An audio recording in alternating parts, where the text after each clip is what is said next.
Every day we are surrounded by noise. The constant stream of news, the endless comparisons on social media, the silent pressure of expectations. We feel them pressing against us from morning until night. And within that noise, negativity seems to multiply doubts about our abilities, fears about the future, regrets about the past. Sometimes it feels as if we are walking inside a storm with no clear shelter.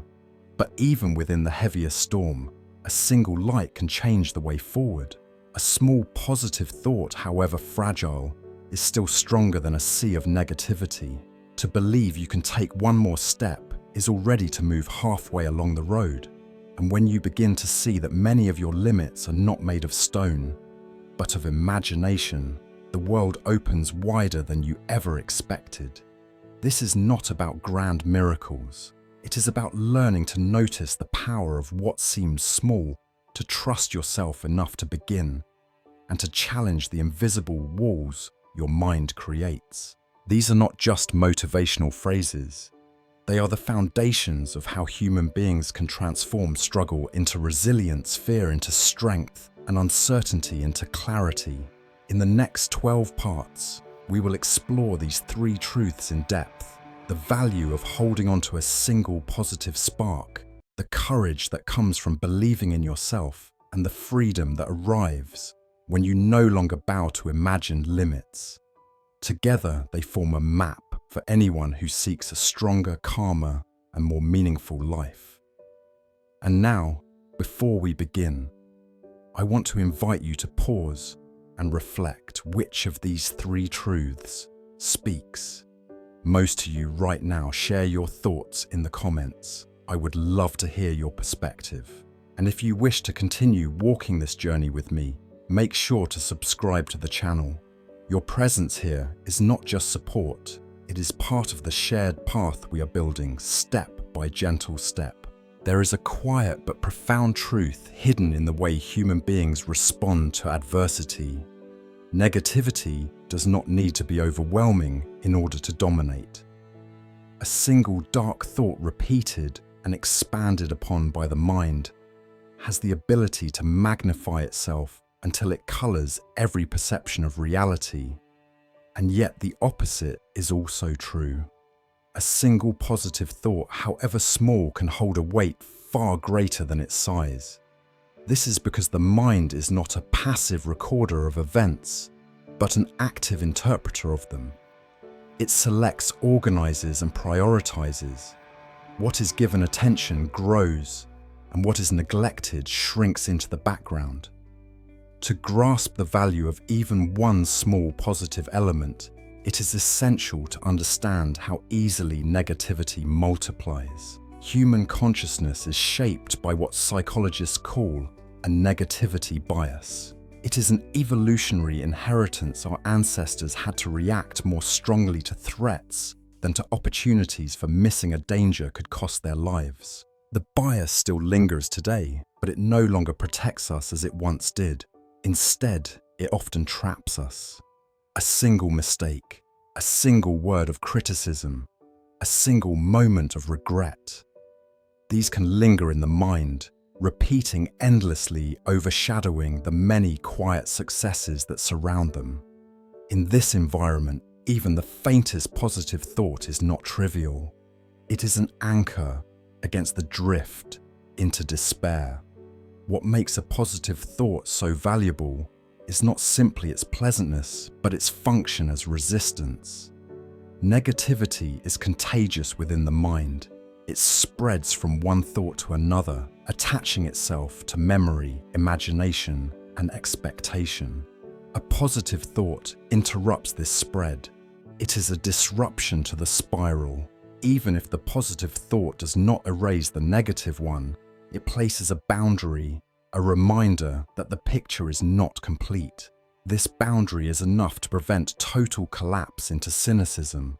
It is like a window opened in a dark room, not sufficient to light every corner, but enough to prove that light still exists. Another reason a positive thought is powerful is its role in shaping attention. Attention is finite. Whatever it rests upon becomes larger in our perception. To entertain even one positive idea is to direct a portion of this limited energy toward growth instead of decay. And because attention has momentum, the act of focusing on something constructive makes it easier to notice other constructive elements. From one thought comes a chain. From a chain comes a pattern. The beginning of this process, however, depends on the willingness to allow at least one positive seed to exist. Critically, the value of positivity does not need to be measured in quantity. People often assume that to counterbalance negativity, an equal or greater volume of positive thoughts must be generated. This assumption overlooks the disproportionate influence of focus. A single thought deeply attended to can outweigh a dozen scattered worries. It is not the number of thoughts, but the quality of engagement with them that matters. Thus, even if the mind seems dominated by shadows, one small point of light, if nourished, has the power to redirect the entire landscape. To accept this does not mean denying the presence of difficulty or pretending that everything is well when it is not. It means acknowledging that negativity does not deserve exclusive ownership of the mind. A person can fully recognize their challenges while still reserving a corner of consciousness for gratitude, hope, or resolve. This is not naivety, it is balance. Without such balance, negativity becomes the lens through which all of life is filtered. With it, life is seen more clearly for what it is: complex, mixed, containing both shadows and light. The mind is also deeply influenced by repetition. Thoughts are not static, they strengthen with practice. A positive thought, if revisited, often creates a new neural path, a new habit of interpretation. What begins as fragile and uncertain can, through repetition, become stable and familiar. This is why even the smallest positive thought is not insignificant. It is the first brick in the construction of a stronger structure. Dismissing it as too minor to matter is to ignore the way that structures are always built, piece by piece, layer by layer, beginning with the smallest unit. Negativity tends to produce feelings of contraction, tightness, heaviness, fatigue. Positivity produces expansion, lightness, openness, possibility. Even one moment of expansion can alter the physiology of the body, calm the breath, and soften the tension of the muscles. It demonstrates in a tangible way that the body and mind are responsive to perspective.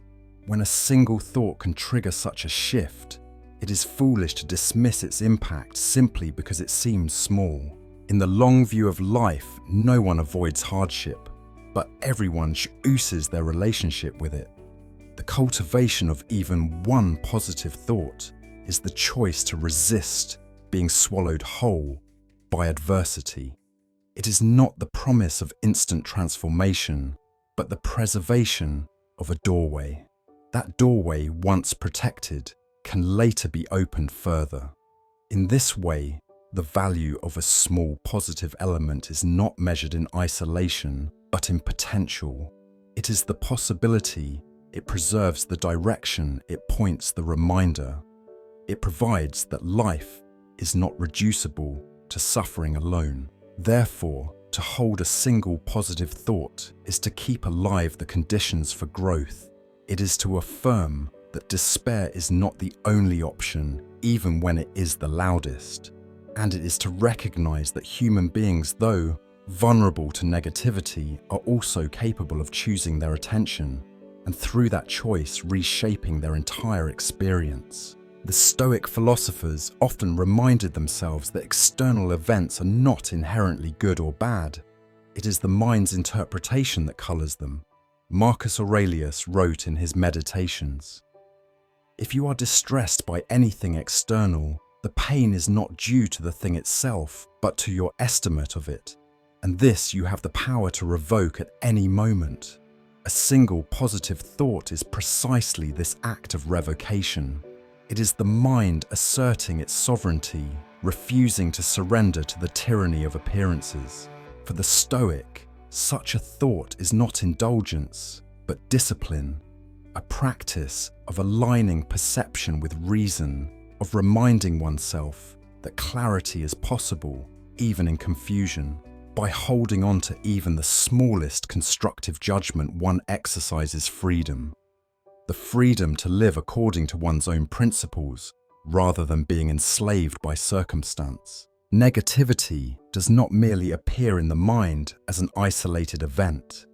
It follows a process often subtle, often hidden, in which a single thought multiplies until it dominates perception. To understand the weight of this process, one must examine how thought operates in cycles. A negative idea rarely stays alone. It pulls other thoughts into its orbit. The mind, once turned in that direction, begins to seek confirmation. It recalls memories that match the tone, it anticipates future scenarios that mirror the same pattern, and it filters present experience through a darker lens. In this way, negativity becomes not a moment, but a spiral, one that draws the entire consciousness downward. Across time, the mind evolved to notice danger more quickly than opportunity. That bias, once protective, now often misleads. In an environment where physical threats are rare, the same instinct attaches itself to psychological events, an unfinished task, a perceived rejection, an imagined failure. The brain treats them as dangers to survival, and so it reacts with urgency, narrowing focus around them. What follows is the exaggeration of their importance. A small inconvenience becomes a heavy burden. A single worry becomes an endless preoccupation. Negativity, once seeded, does not remain equal to its cause, but grows beyond proportion. When negativity dominates, it changes the very texture of thought. Ideas become rigid, options seem fewer, time feels compressed. The future, instead of appearing open, seems predetermined by the worst possible outcomes. This transformation is not external reality altering, but perception constricting. A mind under the influence of negativity interprets neutrality as threat and possibility as illusion. In such a condition, it is difficult to remember that the interpretation is optional, that the mind is creating its own prison. The persistence of negativity is further reinforced by the way memory functions. The brain recalls negative experiences more vividly and more frequently than positive ones. This availability strengthens the illusion that negativity is more real, more frequent, and more inevitable. It is not simply that negative events happen more, it is that they are revisited more. With every revisitation, the emotion is refreshed, the spiral deepened. Thus, a person can live in constant distress, not because life is uniquely cruel, but because the mind rehearses cruelty again and again. A person convinced by negative thoughts may claim that they are simply facing the truth, while those who think positively are naive. Yet realism requires proportionality, and negativity rarely respects proportion. It inflates risk, dismisses nuance, and disregards balance. To call this realism is to misunderstand what truth demands. True clarity recognizes both shadow and light. Negativity, by contrast, insists that shadow is the whole of reality. The danger of this spiral lies not only in its psychological toll, but also in its impact on action. Thoughts shape behavior.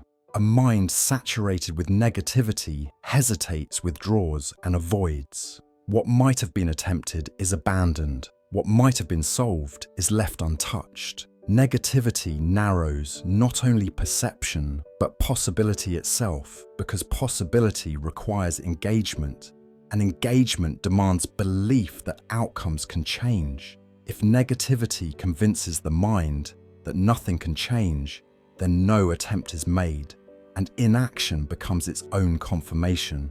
Thus, The spiral is self-reinforcing. Negativity prevents action. Inaction creates stagnation, and stagnation is interpreted as proof of failure. Without awareness, the spiral continues unnoticed. The first step is to observe the pattern, the way a single thought attracts others, the way memory replays distress, the way the future is painted in dark tones. To see the process clearly is already to weaken its hold, for attention becomes divided. The mind, once entirely consumed, now also sees itself consuming. This shift is subtle but crucial. Awareness creates space, and in space lies choice. The choice is not to deny negativity entirely, but to prevent it from monopolizing attention. Negativity, like any mental event, is impermanent. It arrives, lingers, and fades. Its danger is magnified only when it is mistaken for permanence. By recognizing its transient nature, the mind reduces its authority. The spiral loses momentum because its repetition depends on belief in its necessity. Once belief is withdrawn, the thought remains, but its power diminishes. To live with awareness of this process is to live with a deeper sense of freedom. Negativity will still appear, for it is part of human design, but it no longer dictates. It becomes one voice among many, not the sole ruler. And when it is treated as one among many, its spell is broken. The spiral dissolves, and consciousness recovers balance. Ultimately, the significance of understanding negativity lies not in eradicating it, but in recognizing its place. It is a tendency of the mind, not the truth of the world. It signals caution, but it must not dictate judgment. When treated as information rather than destiny, it can be acknowledged without being obeyed. This distinction is what transforms the spiral from a trap into a passing current, something the mind can watch without being swept away. The Stoic philosophers often warned against the tyranny of impressions. Epictetus taught that the first appearance of a thought is not within our control, but what we do with it afterward is. A negative impression arrives. This is natural. To believe it without examination, however, is a choice. The discipline of Stoicism lies in pausing, questioning, and reframing. You are but an impression, Marcus Aurelius reminded himself when a thought disturbed his peace. This reminder breaks the automatic chain of negativity. By viewing each thought as a mere visitor, the Stoic refuses to become its prisoner. Thus, the spiral of negativity can be interrupted not by force, but by clarity, the clarity that comes from knowing that the mind and not the impression has the final authority. The nature of human experience is not fixed by events themselves, but by the interpretation given to them. Every perception passes through the filter of perspective. Two individuals may encounter the same circumstance, yet their internal realities differ profoundly, because what matters most is not the circumstance, but the meaning assigned to it. The mind, in this sense, is not a mirror passively reflecting the world, but a lens actively shaping it. This recognition is not merely theoretical, it changes the way one lives. To alter perspective is to alter the entire field of experience. The mind assumes that what it perceives is reality itself, when in truth it is reality plus interpretation. Negativity thrives when interpretation leans toward distortion, exaggerating danger, amplifying shortcomings, dismissing potential. Positivity emerges when interpretation leans toward balance, acknowledging difficulty, yet also recognizing possibility. The distinction may seem subtle, but its consequences are immense. Perspective does not only color perception, it influences mood, action, and identity. A narrow perspective focuses on the immediate difficulty, magnifying its significance until it seems absolute. A A broader perspective places that same difficulty within a larger context, reducing its weight by comparison. When perspective is broadened, events lose the power to dominate. They become parts of a whole rather than the whole itself. This expansion is not denial, it is proportion. By re-establishing proportion, perspective restores equilibrium. The human mind possesses limited cognitive and emotional resources. Where attention goes, energy follows. If perspective frames an event as hopeless, energy collapses into passivity. If perspective frames it as an opportunity for growth, energy flows into engagement. Thus, perspective is not merely descriptive, it is generative. It creates the conditions for future action. By choosing a perspective, one indirectly chooses the trajectory of one's life. A restrictive perspective projects current struggles indefinitely forward, convincing the mind that tomorrow will be nothing more than an extension of today. An expansive perspective, however, allows the possibility of change, reminding the mind that the present is not the entire story. This recognition creates psychological space.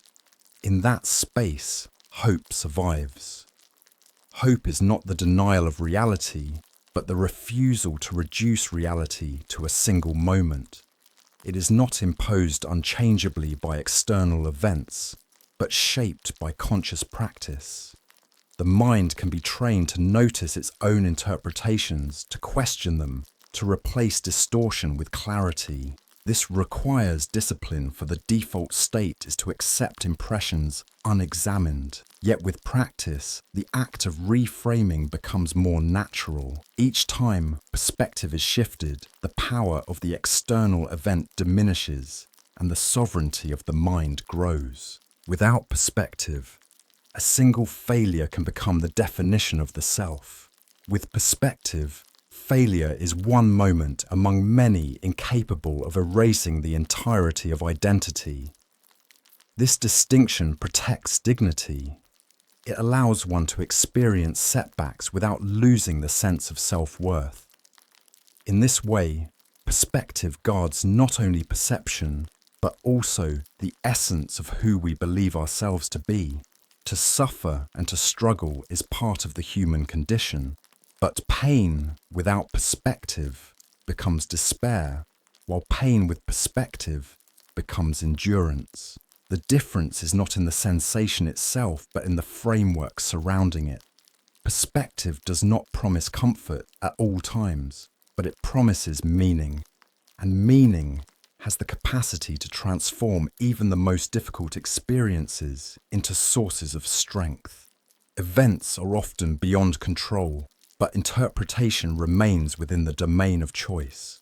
By reclaiming that choice, one asserts independence from the tyranny of circumstance. This is not the promise of perfect happiness, but of stability, the ability to remain steady while life moves unpredictably.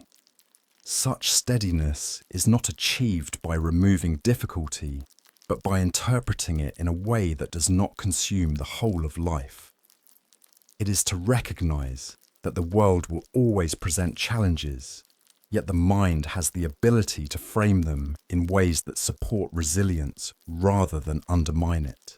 It is to remember that perception is not the end of the story, but the beginning of interpretation, and that by shaping interpretation wisely, one shapes the very experience of existence. The Stoics were clear in their teaching. It is not things themselves that disturb us, but our judgments about them. Epictetus wrote, "Men are disturbed not by things, but by the view which they take of them." This insight captures the essence of perspective. To see clearly is to recognize that impressions are not facts, and judgments can be revised. Marcus Aurelius practiced this daily, reminding himself that each difficulty was not an enemy, but material for the exercise of virtue. Perspective in Stoic thought is the safeguard of the soul. By choosing a wise perspective, One aligns with reason, resists the pull of destructive passion, and maintains inner freedom. Thus, the power of perspective is not merely psychological, it is moral. It is the discipline of living in harmony with truth, regardless of external turbulence. Every significant transformation begins not with external achievement, but with an inner affirmation, the belief that action is possible. Before the first step is taken, before the first effort is sustained, there must be a decision within the mind that says, I can. This decision does not guarantee success, nor does it erase obstacles. What it does, however, is make movement conceivable. Without belief, even the path that lies open before us remains closed, for the will refuses to engage. Belief is therefore not merely an attitude, but the threshold between stillness and motion. Action without belief is hollow, easily abandoned at the first sign of resistance. Belief without action, meanwhile, is unfulfilled potential, a seed that never touches the soil. But when belief and action combine, they form the foundation of persistence. The importance of belief lies in its ability to sustain action beyond initial enthusiasm. It gives the mind a reason to continue, even when results are not immediate. It tells the self that effort is not wasted because possibility remains alive. When the mind believes something is possible, challenges appear as hurdles rather than barriers. The difference is subtle but transformative. A hurdle implies something to be crossed. A barrier implies finality. Belief changes the meaning of struggle. Without it, struggle is interpreted as proof of inadequacy. With it, struggle is interpreted as a natural stage of progress. Thus, the same obstacle can be either a reason to stop or a reason to strengthen, depending on the presence of belief. Human beings act not only from rational calculation, but from emotional conviction. To believe is to awaken an inner current of motivation that pushes effort forward.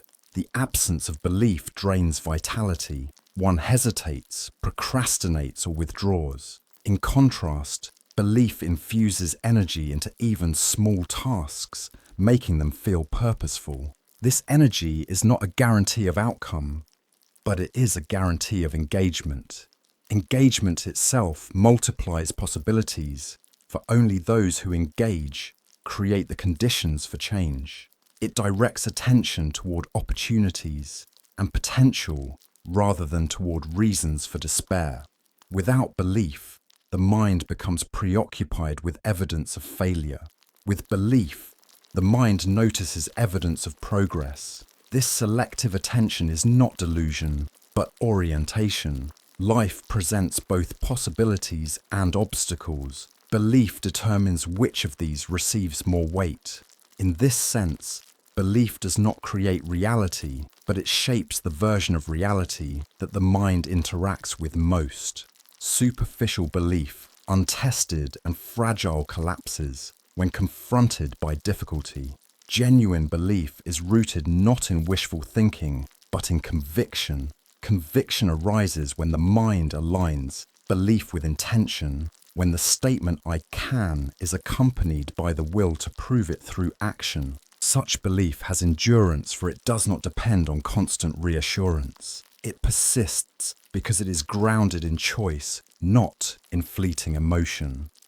In times of failure, it is belief that prevents a person from collapsing into self-doubt. To believe that I can is not to deny mistakes, but to separate mistakes from essence. It is to affirm that failure does not define capability, only process. By preserving this distinction, belief protects dignity. It ensures that setbacks do not become verdicts. Instead, they remain chapters in a larger story still unfolding. To say "I can" is not to claim omnipotence. It is to acknowledge that possibility exists and that one is willing to pursue it. Arrogance assumes certainty of outcome. Belief accepts uncertainty while remaining committed. This humility distinguishes true belief from delusion. True belief coexists with awareness of limitation, yet it chooses to act regardless. To affirm possibility is to take ownership of the path. Without belief, responsibility is avoided by insisting that nothing could be done. With belief, excuses lose power for the admission. I can carries with it the obligation to try. Thus, belief is not only empowering, but also demanding. It calls for consistency, effort, and accountability. It does not remove difficulty, nor does it guarantee success. But it ensures that a path exists where otherwise there would be none. Every journey, no matter how long, begins with this act of affirmation. To believe is to begin. To refuse belief is to remain at the threshold forever. The Stoics emphasize the discipline of assent, the act of granting or withholding agreement to impressions. Belief in this framework is not blind optimism, but a deliberate choice to align judgment with reason. Marcus Aurelius reminded himself that strength comes not from external fortune, but from the decision to act according to nature. To believe one can endure, to believe one can choose virtue is already to move closer to freedom. Epictetus taught that no one can prevent us from acting upon what is within our control. Belief, then, is not about ruling the world, but about ruling the self. By affirming I can govern my own mind, the Stoic begins every journey with clarity. Belief becomes the foundation upon which endurance, courage, and serenity are built. Persistence is not born solely from willpower. It requires a sustaining foundation, and that foundation is belief. To persist without belief is to move mechanically, without conviction, until exhaustion overtakes the effort. To persist with belief, however, is to move with purpose, fueled by the knowledge that each step, however small, carries significance.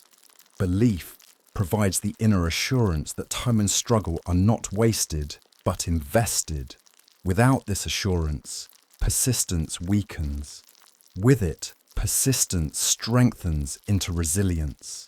The connection between belief and persistence can be understood by examining the nature of difficulty. Obstacles test endurance by demanding repeated effort without immediate reward. In such moments, logic alone rarely suffices. Rational calculation may conclude that the cost is too high or the outcome too uncertain. Belief intervenes where calculation falters. It offers a reason to continue when evidence seems scarce. It transforms effort from a gamble into a necessity because the mind no longer doubts the possibility of progress. When progress is seen as possible, persistence becomes rational. Struggle often feels heavier when the mind anticipates an indefinite duration. Without belief, this anticipation becomes unbearable, for the mind concludes that suffering will extend endlessly. Belief reframes time as process. The present effort is not an endless sentence, but a stage leading forward. This reframing reduces the weight of duration. Each moment of struggle is contextualized within a broader narrative, and that narrative assures the mind that endurance has meaning. Failures, delays, and disappointments chip away at motivation, making abandonment seem logical. Belief resists this erosion. It tells the mind that setbacks are not verdicts, but variables. With this interpretation, the individual is not defeated by delay, but strengthened through it. Persistence becomes possible because belief protects the core conviction that movement forward remains worthwhile. Effort without emotional support becomes dry and mechanical. Belief adds vitality, sustaining the spirit when energy wanes. It provides encouragement from within a steady voice that affirms the value of continuing. This encouragement is not dependent on external recognition, for it originates in conviction. When others doubt or when circumstances disappoint, belief sustains persistence by offering inner validation. Belief initiates persistence, and persistence strengthens belief. Each act of endurance confirms the conviction that one can continue, and this confirmation deepens the original belief. Over time, a cycle forms: belief fuels persistence. Persistence validates belief. This cycle creates stability, making the individual less vulnerable to sudden loss of motivation. Even in times of discouragement, the memory of past persistence supports the belief that endurance is possible again. Stubbornness ignores reality, continuing for the sake of pride. True persistence acknowledges reality, yet chooses to continue because belief offers reason. The difference lies in alignment. Persistence grounded in belief aligns with purpose and meaning, whereas stubbornness resists alignment and becomes destructive. This distinction ensures that persistence remains a source of strength rather than a source of wasted effort. It is not limited to enduring hardship, but extends to sustaining discipline. Repetition, practice, and consistency require the same endurance as overcoming obstacles. Without belief, repetition feels empty. With belief, repetition becomes investment. Belief allows the mind to see value in consistency, even when results are not immediate. Thus, persistence in practice is preserved by the same conviction that preserves persistence in hardship. When effort is prolonged and results seem absent, it is easy for the mind to conclude that failure reflects personal inadequacy. Belief prevents this collapse by maintaining the separation between effort and essence. To believe is to affirm that setbacks are temporary expressions, not permanent definitions. This affirmation allows persistence to continue without the weight of shame. Words and declarations are insufficient. Only endurance demonstrates the authenticity of conviction. To believe without persisting is incomplete. To persist without believing is unsustainable. But to believe and to persist together is to embody resilience. It is the combination that turns difficulty into growth, delay into patience, and struggle into meaning. Belief is therefore not only the beginning of endurance, but the constant fuel that allows endurance to remain alive. The Stoics regarded endurance as one of the highest virtues, yet they understood that endurance must be anchored in conviction. Marcus Aurelius reminded himself daily that life's trials are not punishments, but opportunities to exercise strength of character. Epictetus urged his students to see hardship not as misfortune, but as material for virtue. In both views, persistence is inseparable from belief. The belief that what lies within our control is sufficient, and the belief that virtue itself is worth enduring for. This perspective prevents despair and cultivates resilience. The Stoic does not persist blindly, but persists with reason, affirming that every moment of endurance is a moment of alignment with nature and with the higher self. In this sense, belief and persistence together form the practice of living wisely and courageously. The statement that believing you can is already half the journey captures a profound psychological truth.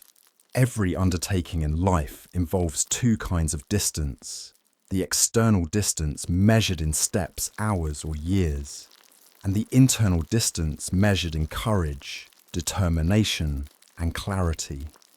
The external distance may remain unchanged, but the internal distance can be dramatically shortened the moment belief is established. When one says with conviction, "I can," the mind has already crossed an invisible threshold, leaving behind hesitation and stepping into commitment. That crossing is half the journey, because without it, no further movement can occur. Before belief, the task appears overwhelming, heavy with doubt. After belief, the same task is reframed as possible, however demanding. The task itself does not shrink. What shrinks is the paralysis that once prevented engagement. This change of stance is profound. The barrier was not in the task, but in the interpretation of one's ability. Once interpretation changes, the barrier dissolves, and the path ahead becomes less a threat and more an invitation. Human beings often assume that the main struggle lies in external difficulty, yet experience reveals otherwise. The mind is the first battlefield. Self-doubt multiplies obstacles, magnifies risks, and exhausts energy before effort even begins. By contrast, belief reduces unnecessary weight. It clears away illusions of impossibility, leaving only the true demands of the task. In this clarity, energy is no longer wasted on hesitation, but directed into constructive effort. Without belief, motivation is fragile, easily broken by small setbacks. With belief, motivation is reinforced from within. It no longer depends solely on immediate success, but on the conviction that persistence is meaningful. This is why belief can be called half the journey. It guarantees continuation. Progress may be slow, but progress is assured because the mind has already chosen to interpret each effort as part of a meaningful process. Confidence is not arrogance, but trust in one's ability to engage sincerely with the challenge. This trust generates composure. It prevents the panic that often accompanies uncertainty. Composure itself conserves strength, for panic wastes energy, scattering it across exaggerated fears. Confidence arising from belief consolidates energy, focusing it on what must be done. Thus, belief does not eliminate difficulty, but it strengthens the self so that difficulty can be endured without collapse. To believe I can is not simply to predict success, but to affirm a way of being. It is to identify oneself with possibility rather than with defeat. This identification becomes self-reinforcing. Each act of effort strengthens the belief, and each strengthened belief fuels further effort. Over time, this alignment solidifies into character. Belief ceases to be a temporary thought and becomes a habitual stance toward life. That stance is already half the journey because it ensures that every path is entered with readiness rather than reluctance. Belief alone does not carry one to the destination. What it does is remove the greatest obstacle, the refusal to begin. The remaining half, the actions, the endurance, the discipline, remains necessary. Yet without belief, even these cannot exist. Belief is thus not the whole journey, but it is the decisive beginning that makes the whole journey possible. The future is unknown, and this unknown often generates fear. Belief answers fear, not by providing certainty, but by providing resolve. It says, although outcomes are uncertain, my capacity to act remains. This resolve is stabilizing. It allows the mind to stand firm amid unpredictability. In this stability lies strength. For strength is not the absence of vulnerability, but the ability to continue acting despite it. Belief nurtures precisely that. Much energy in life is consumed not by action, but by indecision, by hesitation, by inner conflict. To believe decisively is to reclaim this wasted energy. It redirects attention away from the debate of whether to act and into the practice of action itself. This redirection halves the internal struggle, making the external struggle manageable. Thus, belief does not merely precede strength, it becomes strength, the kind of strength that is calm, deliberate, and enduring. For the Stoics, the inner journey was always the greater part of the struggle. Epictetus taught that freedom is found in mastering the judgments of the mind, not in controlling the external world. Marcus Aurelius often reminded himself that the obstacle is not in events, but in the soul's weakness before them. Belief, then, is the first act of strength. It is the assent to the thought that virtue and endurance are within reach. Once that assent is given, the battle is half won, for the soul no longer resists itself. The Stoic does not promise victory in every external endeavour, but he does affirm mastery over his own will. To believe in this mastery is already to possess strength, for it means that nothing external can prevent one from living according to reason and virtue. The greatest boundaries in life are not always physical, material, or external. Often they exist only in thought. Imaginary limits are self-constructed barriers, invisible walls that appear real to the mind and yet dissolve when examined closely. They are formed from fear, doubt, and assumption, reinforced by habit and sustained by unchallenged belief. To understand these limits is to recognize that many obstacles are not absolute, but interpretive, not imposed by nature, but by imagination. It tells us what cannot be done, not always because it is impossible, but because the prospect appears uncomfortable or uncertain. This is a survival instinct misplaced. What once served to guard against danger now restricts growth by equating unfamiliarity with threat. Imaginary limits thus thrive not in reality, but in perception. They convince the individual that the space of possibility is narrower than it truly is. They rarely announce themselves as illusions. Instead, they disguise themselves as facts. This is not for me. I could never manage. That the world does not allow it. In believing these statements, the mind mistakes assumption for truth. Yet when examined, many of these so-called truths collapse. What appeared to be an objective barrier reveals itself to be nothing more than an internal declaration never tested against reality. The mind rehearses the same doubts until they harden into certainty. Over time, what began as a fleeting hesitation transforms into a fixed conviction. This process is insidious, for it bypasses conscious choice. One no longer questions whether the belief is valid. One simply accepts it as part of the landscape of life. Thus, imagination solidifies into reality, and the boundaries of thought become the boundaries of action. By constricting possibility, they foster resignation.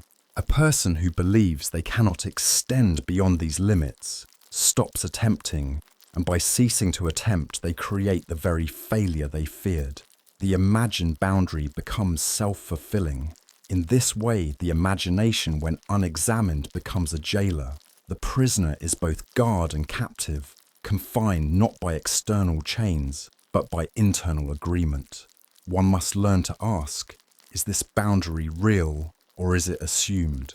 Does nature itself forbid this action? Or does only my thought forbid it? This act of questioning loosens the grip of illusion. Even if the limit proves partially real, the act of inquiry reveals its true scope. Rarely is the limit as absolute as once believed. Often it is partial, conditional, or surmountable. By distinguishing between real and imagined, the mind gains clarity. Left unspoken, they maintain their power. When articulated, they often reveal their weakness. The very act of naming a doubt or fear reduces its authority. Words bring the illusion into the light where reason can examine it. This exposure strips the imagined limit of its mystery, leaving behind only what is verifiable. If nothing verifiable remains, the limit dissolves. There are genuine boundaries to existence, physical constraints, temporal constraints, moral constraints. To ignore these is folly. Yet even real boundaries often contain more space than the imagination allows. What imaginary limits do is confuse the mind into believing that the scope of freedom is narrower than it truly is. To challenge them is not to claim omnipotence, but to reclaim the genuine range of possibility. To live reactively is to accept every thought as truth, every doubt as fact, every hesitation as proof. To live consciously is to examine, to question, to discern. Imaginary limits cannot survive this scrutiny. They may appear convincing at first, but under the discipline of inquiry, they reveal their insubstantial nature. Freedom is not found in erasing all limits, but in refusing to be ruled by those that exist only in the mind. Seneca once wrote, "We suffer more often in imagination than in reality." This insight captures the essence of imaginary limits. The Stoic philosopher does not deny hardship, but he refuses to multiply it through fantasy. Imaginary limits are precisely such multiplications. The mind invents barriers, suffers beneath them, and forgets that they are self-constructed. The Stoic practice is to separate impression from truth. Epictetus instructed his students to ask of every thought, "Is this within my control? Is this a fact or merely an opinion?" By applying this discipline, the illusions of limitation fall away. What remains is clarity. Some boundaries are real and must be respected, but many are false and can be discarded. To recognize this difference is to live with greater freedom, governed not by fear but by reason. Human beings must constantly navigate the boundary between what is genuinely impossible and what only appears so in imagination. Failure to distinguish between real and imaginary limits is one of the most common sources of unnecessary suffering. When we treat imagined limits as real, we shrink our world unnecessarily, surrendering opportunities that were always within reach. When we treat real limits as imaginary, we delude ourselves chasing illusions that can only end in disappointment. Wisdom consists in knowing the difference. Real limits are those imposed by the conditions of existence, the body's capacities, the laws of nature, the passage of time, the ethical boundaries of right and wrong. These constraints define the structure within which life unfolds. They are not punishments, but realities. To resist them is futile, for no act of will can erase them. Yet even within these limits, there exists vast freedom of choice and possibility. The error lies not in the presence of limits, but in misinterpreting their scope. They arise from assumptions, fears, or untested beliefs. They masquerade as necessity, but lack substance. They declare, "This cannot be done," when in truth no natural law forbids it. They are born from hesitation, nurtured by repetition, and hardened by neglect of examination. Their danger lies not in their truth, but in their persuasiveness. Because they feel real, they govern behavior as if they were real. One must pause and ask, what evidence supports this boundary? Is it grounded in objective reality, or is it sustained only by habit of thought? This inquiry requires honesty. It is easy to cling to imaginary limits because they excuse effort. They justify an action by declaring it inevitable. To expose them is to remove that excuse, leaving one responsible for the freedom that remains. This responsibility can feel heavy, but it is the price of liberation. They teach humility. They remind us that existence is not infinitely pliable. No matter how strong belief may be, there are truths that remain beyond alteration. To acknowledge this is not defeat, but clarity. Real limits allow us to focus attention where it is most fruitful within the range of what can be chosen, influenced, and transformed.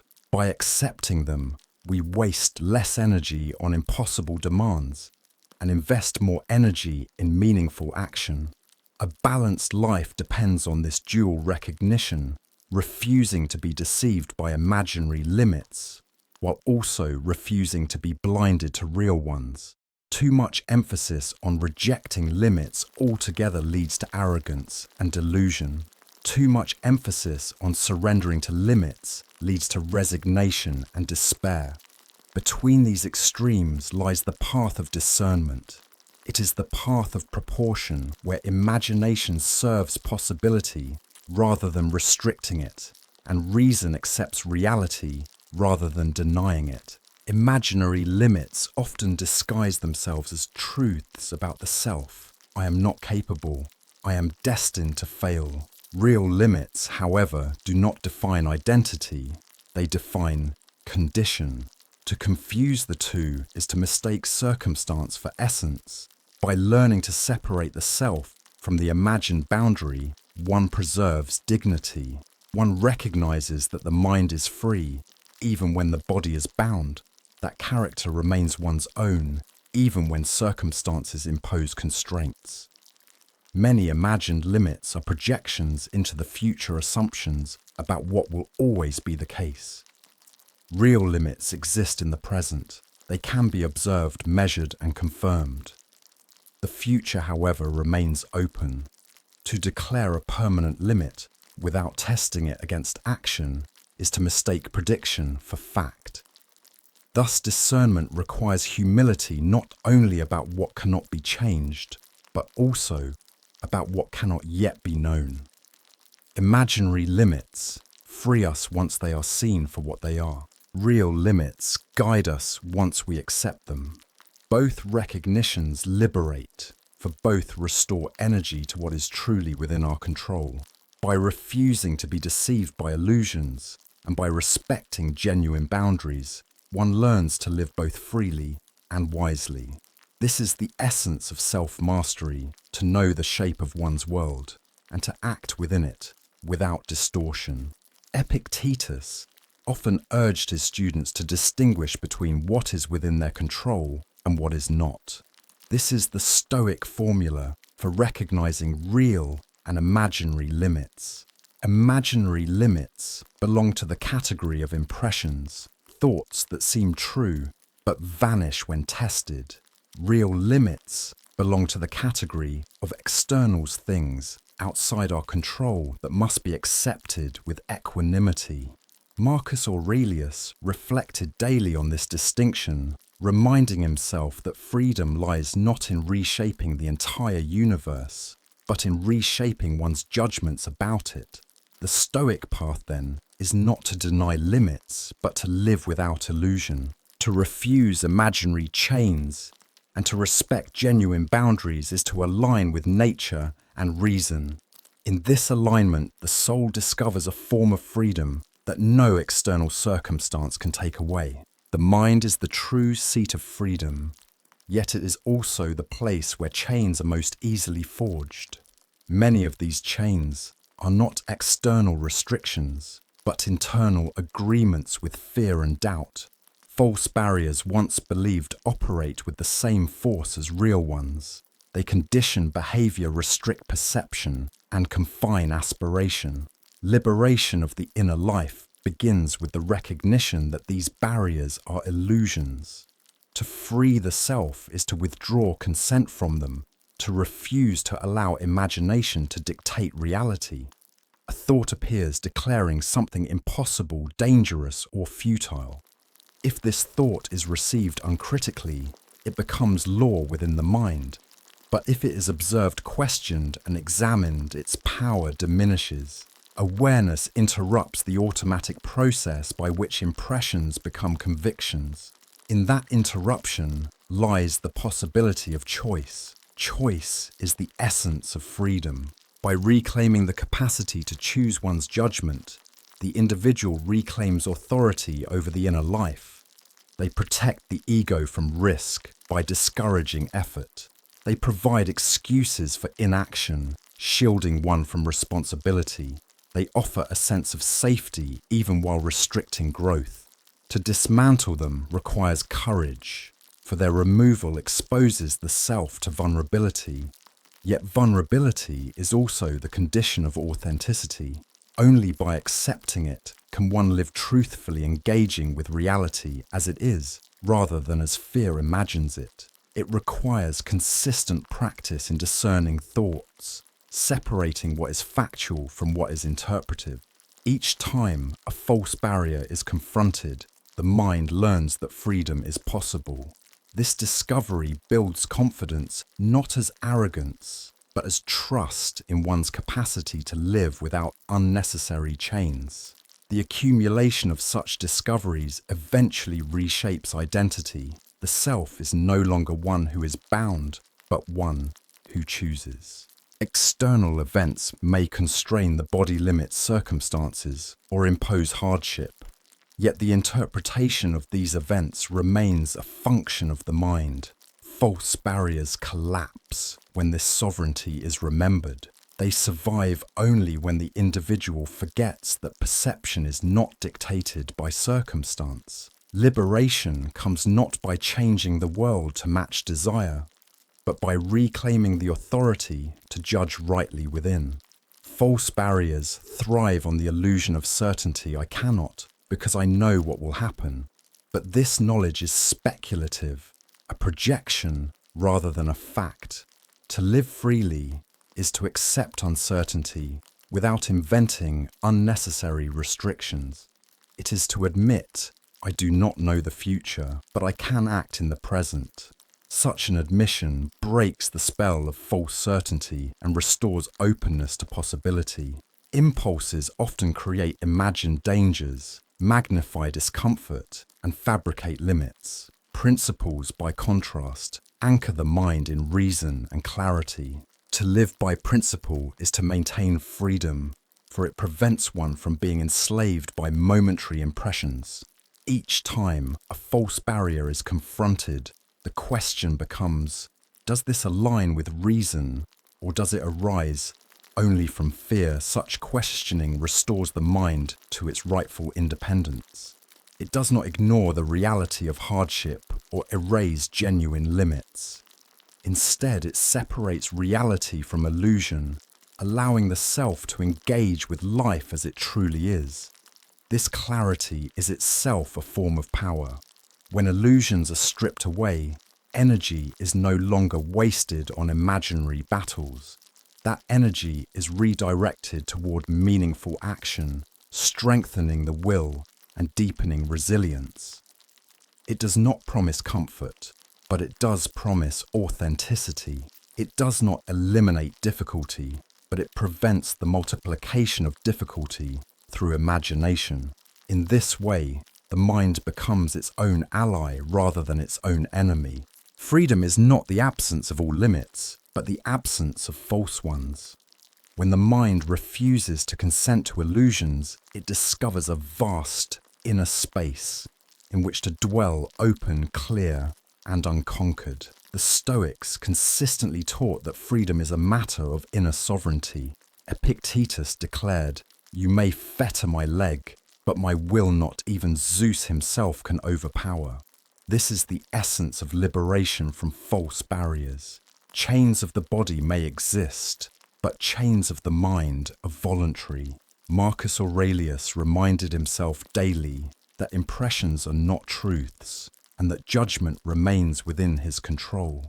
To live as a Stoic is to practice this discipline to separate illusion from reality, fear from fact, and imagination from nature. By doing so, the mind frees itself from slavery to its own distortions. Liberation is not found in escaping the world, but in mastering the power to see it clearly. Once false barriers fall, the soul stands unshaken, aligned with virtue and reason.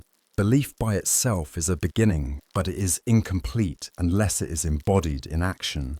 To hold conviction internally, yet fail to express it through conduct, is to stop halfway, leaving potential unrealized. Transformation occurs only when belief is converted into practice, when the abstract becomes tangible. This conversion is the essence of discipline, the alignment of thought and deed, the harmonizing of intention with behavior. Without it, belief risks becoming an ornament pleasing in theory, but powerless in reality. One must ask, what does this belief demand of me? To believe in strength, for example, is to accept the call to endure. To believe in growth is to accept the necessity of effort. Each belief carries with it an implied responsibility. Action is the fulfillment of that responsibility. Without action, belief remains static, a declaration without consequence. With action, belief becomes dynamic, shaping not only thought, but the entire texture of life. Action must be repeated until it becomes habitual. A single act may demonstrate belief, but only repeated acts confirm it. Consistency transforms belief into character. The individual no longer merely claims conviction, but lives it. In this way, belief ceases to be something remembered and becomes something embodied. Identity itself is reshaped, for the self is no longer defined merely by what it thinks, but by what it consistently does. It is possible to mistake the comfort of belief for progress, to feel accomplished simply by holding a conviction. But conviction without embodiment is illusion. Action reveals the truth of belief. It tests its strength, clarifies its meaning, and exposes its weaknesses. In this way, practice refines theory. What is vague in thought becomes concrete in deed, and what is false in thought is revealed by the resistance of reality.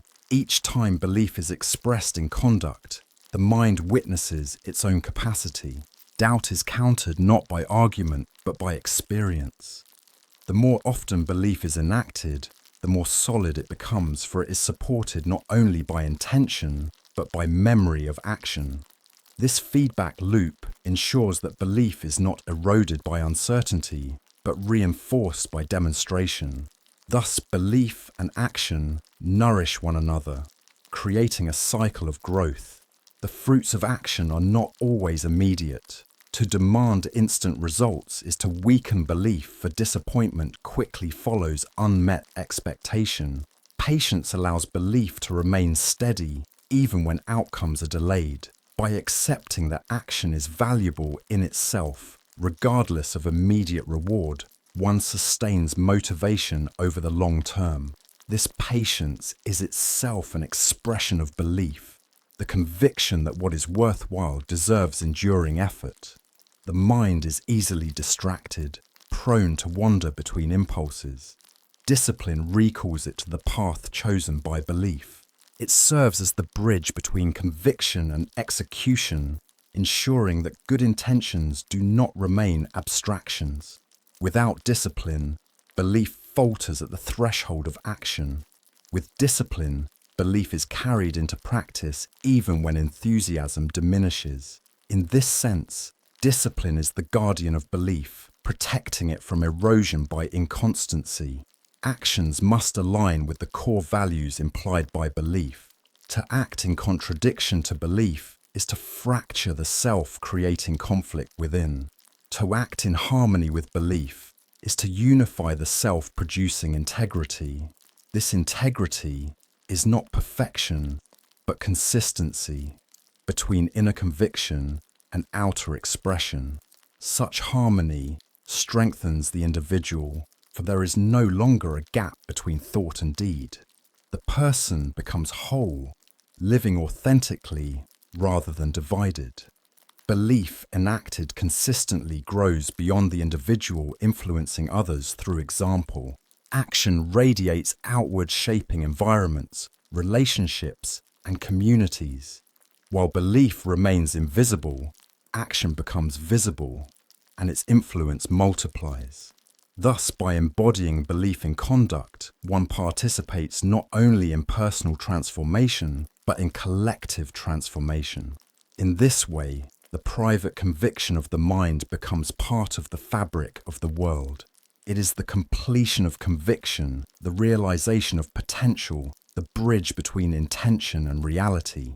Belief begins the journey, but action sustains and completes it. To live without this transformation is to remain at the level of imagination. To live with it is to embody one's convictions fully, to become a living testament to the power of thought made real. The Stoics insisted that philosophy is worthless if it remains in words alone. Epictetus urged his students not merely to speak of virtue, but to practice it daily. Marcus Aurelius reminded himself, "Waste no more time arguing about what a good man should be. Be one." For the Stoic belief is only the seed. Action is the fruit. To profess courage but live in fear is self-deception. To profess justice but act unjustly is corruption. True belief is proven in conduct, for conduct is the sphere within our control. By aligning deed with principle, the Stoic lives in harmony with nature and reason. Thus, belief transformed into action is not only practical but moral. It is the essence of integrity, the discipline that makes philosophy a way of life rather than an intellectual exercise. Confidence is one of the most valuable states of mind, but it is also one of the most easily misunderstood. When genuine, it sustains endurance, sharpens focus, and preserves dignity. When false, it blinds, deceives, and leads to ruin. To live wisely requires a careful distinction between confidence rooted in clarity and delusion disguised as certainty. Without this distinction, the pursuit of strength becomes self-destruction, and what appears as power is revealed as fragility. It is the recognition of one's capacity within the boundaries of existence. It acknowledges difficulty without exaggerating it, and acknowledges ability without inflating it. This form of confidence is steady because it is not built on denial. It accepts limitation even as it affirms possibility. It knows that uncertainty remains but refuses to collapse beneath it. By contrast, delusion denies limitation, imagines certainty, and insists that possibility is already guaranteed. Where confidence opens the way for disciplined action, delusion demands success without proportionate effort. Genuine confidence is inseparable from humility because it is grounded in truth. It knows that success depends on many variables, not all of which are under control. It does not mistake preparation for invulnerability. Delusion, however, excludes humility. It treats uncertainty as weakness and refuses to admit the role of chance or the presence of limits. By denying these realities, delusion separates itself from truth. Confidence unites with truth. Delusion opposes it. Because true confidence is rooted in reality, it remains steady even when challenged. It does not collapse in the face of setbacks, for it never promised exemption from them. Delusion, on the other hand, is fragile. It shatters the moment reality contradicts its fantasy. What appeared as certainty turns into despair when proven false. Thus, the strength of confidence is resilience, while the weakness of delusion is volatility. Confidence strengthens integrity because it encourages responsible action within the realm of what is possible. It promotes effort, persistence, and responsibility for outcomes. Delusion erodes integrity because it encourages reckless action, disregard for proportion, and refusal of accountability. When one acts from confidence, one accepts responsibility for both success and failure. When one acts from delusion, one demands recognition without accountability. This divergence determines whether belief becomes a source of growth or a source of harm. Confidence insists on seeing reality as it is, even when it is uncomfortable. It demands continuous self-examination. Am I acting within my true capacity, or am I exaggerating it? Delusion resists such examination, for it thrives on illusion. It avoids questions that might expose its fragility. Confidence grows stronger under scrutiny. Delusion disintegrates when questioned. This is why reflection is essential. It ensures that strength remains authentic rather than imagined. It is the product of sustained effort, small victories, and lessons learned through persistence. Delusion, by contrast, appears suddenly. It requires no foundation, only desire. It is attractive precisely because it feels effortless, offering the illusion of strength without the work of discipline. Yet what comes suddenly is easily lost. True confidence, patiently cultivated, endures. Delusion, hastily assumed, vanishes at the first test. To mistake delusion for confidence is to enter challenges unprepared, to ignore warning signs, and to misjudge one's own condition. It invites disappointment, humiliation, and despair. To cultivate genuine confidence, however, is to face challenges with steadiness, neither underestimating nor overestimating oneself. It ensures that when success arrives, it is earned, and when failure occurs, it is instructive rather than destructive. Confidence lives within reality and therefore endures. Delusion flees from reality and therefore collapses. To cultivate confidence is to commit to clarity, humility, and discipline. To fall into delusion is to abandon these virtues for the comfort of fantasy. Wisdom consists in choosing the former, for only confidence grounded in truth can serve as a lasting foundation for a meaningful life. The Stoics warned continually against self-deception. Epictetus urged his students to examine impressions, carefully refusing to grant assent until truth was evident. Marcus Aurelius reminded himself never to be carried away by the imagination, but to return always to what reason affirms. This discipline is the antidote to delusion, for the Stoic confidence is not bravado, but agreement with nature, the conviction that one can endure what must be endured, and act rightly in what is within one's control. Anything more is illusion. By separating confidence from delusion, the Stoic ensures that strength is genuine, not fabricated. Confidence grounded in clarity harmonizes with virtue. Delusion, grounded in fantasy, betrays virtue. To walk the Stoic path is therefore to cultivate confidence, carefully ensuring that it always remains an ally of truth. Human development does not proceed by isolated principles, but by the integration of many. A single insight may begin transformation, but lasting change requires the union of several disciplines into one coherent whole. The path explored thus far rests upon three interdependent pillars: the recognition of even the smallest positive element, the cultivation of belief as the foundation of endurance, and the rejection of imaginary limits that constrict freedom. Each alone carries weight, but together they form a structure capable of supporting the entire journey of inner strength. Negativity left unchecked multiplies until it dominates perception. To preserve a single constructive thought is to preserve possibility. This preservation is not naive optimism, but an act of resistance.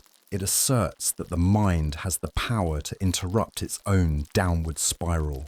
Without this first pillar, the other two cannot stand for belief, and freedom require at least a spark of positivity to begin. To affirm I can is to cross an invisible threshold from hesitation to action.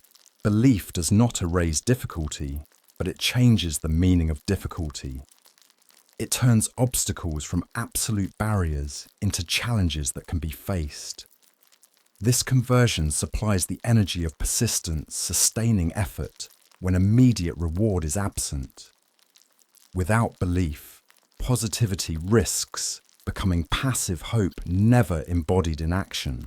Belief provides the bridge between thought and deed, between potential and progress.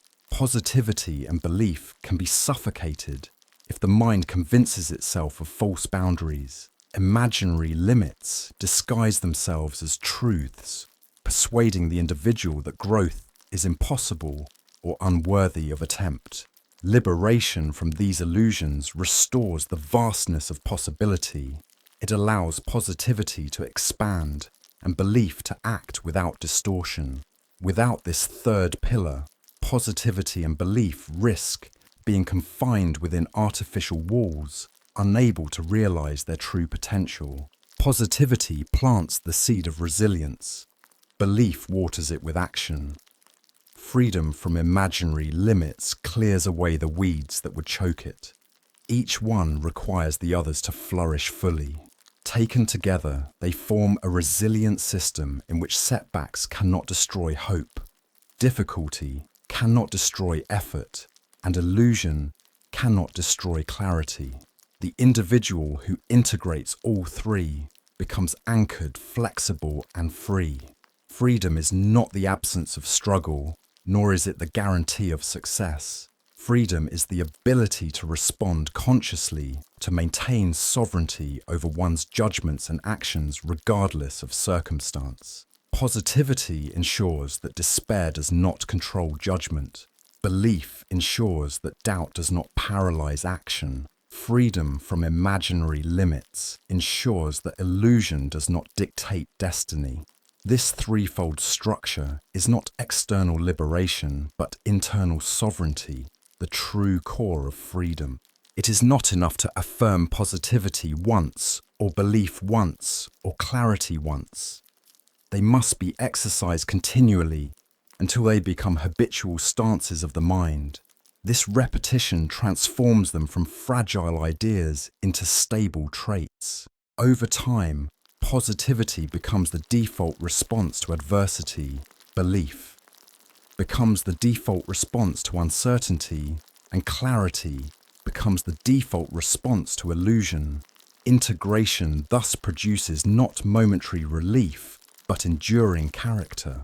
To live with positivity, belief, and clarity is not only to strengthen oneself, but also to influence the world.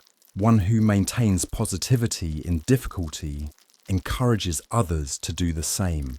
One who embodies belief demonstrates the dignity of persistence. One who rejects false limits exemplifies the courage of honesty. Thus, the integration of these pillars extends beyond personal growth. It contributes to the collective good. Inner strength becomes outward guidance shaping communities as well as individuals. Wisdom is not the possession of abstract knowledge, but the capacity to live well under the conditions of reality. Reality is marked by struggle, uncertainty, and limitation. Positivity offers light within struggle. Belief offers strength within uncertainty. Freedom from imaginary limits offers clarity within limitation. Together, they form a philosophy of living that is both realistic and hopeful, disciplined and free. To unite these three pillars is to stand upon a foundation that cannot be easily shaken. The storms of life may still arrive, but they no longer dictate the soul. The mind remains steady because it knows that every situation still contains something to affirm. Every path still contains steps that can be taken, and every apparent boundary must be examined before it is obeyed. With such knowledge, life ceases to be a prison of circumstance and becomes a field for the exercise of reason and virtue. The Stoics taught that philosophy is the art of living, not of speaking. In their practice, we see the same integration, the recognition of what is good even in hardship, the belief in one's ability to live according to reason, and the refusal to be deceived by impressions that masquerade as limits. Marcus Aurelius wrote that the soul becomes invincible when it refuses to let itself be stained by opinion. Seneca reminded his readers that life is not about adding years, but about adding clarity. Epictetus instructed that freedom lies in distinguishing what is truly ours from what is not. These teachings reflect the same triad positivity as gratitude belief as self-mastery and clarity as liberation from illusion. To unite them is to live the Stoic life, calm in adversity, steadfast in action, and free in spirit. The journey we have traced across these 12 reflections has revealed a simple but profound truth. The power of human life is not found in eliminating difficulty, but in transforming the way we meet it. 3 principles have guided us holding on to even the smallest spark of positivity, affirming belief as the engine of persistence and dismantling the imaginary limits that constrict freedom. Alone, each offers strength. Together, they form a complete foundation for a resilient and meaningful existence. Positivity reminds us that no darkness is total. Negativity may be loud, persistent, and consuming, but it cannot erase the presence of light entirely. Even a single constructive thought disrupts the spiral of despair. This is not the luxury of optimism, but the necessity of survival. It proves that the mind can resist collapse, that clarity and gratitude can remain even in the presence of hardship. To preserve such a thought is to preserve freedom itself. Belief takes that freedom and turns it into movement. To believe I can is to cross the invisible threshold between hesitation and commitment. It does not guarantee completion, but it guarantees initiation. Without belief, effort remains paralyzed. With it, endurance finds its purpose and persistence grows steady. Belief is the force that carries us when logic falters, when evidence seems scarce, when results are delayed. It tells us that action is never wasted if it is aligned with growth. The rejection of imaginary limits protects both positivity and belief. The human mind is capable of inventing chains where none exist, of multiplying fear into certainty, of turning hesitation into destiny. These false barriers, once accepted, confine us more than any external restriction. To dismantle them is to remember that many of our greatest obstacles exist only in thought. By separating what is real from what is imagined, we reclaim vast freedom of action and clarity of vision. Together, these 3 principles create a cycle of resilience. Positivity preserves hope. Belief sustains action, and freedom from illusion expands possibility. Each feeds the other, ensuring that despair, doubt, and distortion do not dominate. The result is not a life free from challenge, but a life in which challenge becomes meaningful, hardship becomes material for growth, uncertainty becomes the ground for courage, and limitation becomes the teacher of humility. What emerges is a vision of freedom, not as the absence of constraint, but as sovereignty of the mind. Circumstances may shift beyond our control, but judgment remains within our domain. The storms of the world may shake the body, but they cannot overthrow the will unless we surrender it. By cultivating positivity, belief, and clarity, we refuse that surrender. We remain masters of our inner life, steady amid turbulence, dignified amid trial. This is the essence of a strong and meaningful life. It is not measured by possessions or achievements which fade with time, but by the quality of our relationship with reality. To live well is to meet reality without distortion, without despair, and without deception. It is to see clearly, to act faithfully, and to endure nobly. Such a life is not promised to be easy, but it is promised to be free. And so the conclusion is not an ending, but an invitation. The invitation is to carry these reflections into daily life, to practice them not once but continually until they become the natural posture of the soul. Ask yourself, what small positivity can I hold today? What belief will I affirm despite uncertainty? What false boundary will I refuse to obey? These questions are not abstract. They are the keys to living consciously. The Stoics called this practice the art of living. We may call it resilience, wisdom, or strength. By any name, it is the same, the discipline of guarding the mind, guiding the will, and freeing the spirit.